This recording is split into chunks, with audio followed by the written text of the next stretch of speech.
Tuloy-tuloy din ang pagbabantay ng Agriculture Department sa mga presyo ng bilihin sa merkado sa National Capital Region o NCR. Yan ang ulat ni Noel Talakay. Sa National Capital Region or NCR, nakakalat na ang mga kadiwa ng Pangulo sites ngayong araw ng Martes sa Quezon City.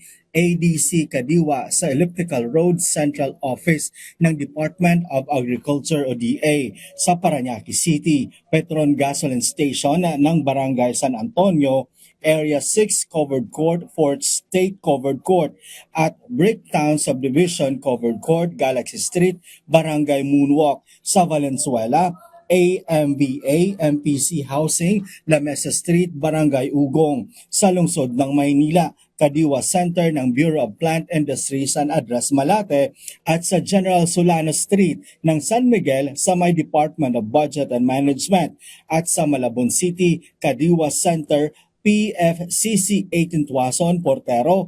Nagbubukas ang kadiwa ng Pangulo pasado alas 8 ng umaga at bukas ito until supply lasts. Ang kadiwa ng Pangulo ay isang programa ng Marcos Jr. Administration na mailapit sa mamamayan ang mga murang pangunahing bilihin. Samantala, patuloy naman ang pagbabantay ng DA sa presyo ng mga pangunahing bilihin sa NCR. Sa bigas, ang imported commercial rice mula regular hanggang special milled rice, naglalaro ito mula 40 pesos hanggang 60 pesos kada kilo. Ang local commercial rice naman mula regular hanggang special milled rice, naglalaro din sa presyo ng 33 pesos hanggang 65 pesos kada kilo. Mayroon din kadiwa rice for all na tiga 35 pesos per kilo.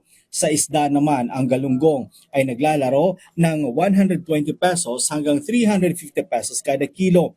120 pesos hanggang 180 pesos kada kilo naman ang tilapia, habang 140 pesos hanggang 250 pesos kada kilo ang bangus. Ang presyo naman ng manok ay naglalaro ito ng 120 pesos hanggang 220 pesos kada kilo.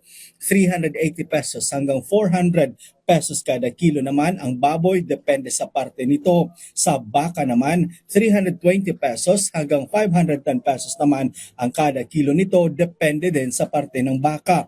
Ang itlog naman ay nasa 5 pesos at 50 centavos hanggang 13 pesos kada peraso. Narito naman ang presyo ng kada kilo ng sibuyas, bawang at sile. Makikita ang bantay presyo sa website ng DA. Noel Talakay para sa Pambansang TV sa Bagong Pilipinas.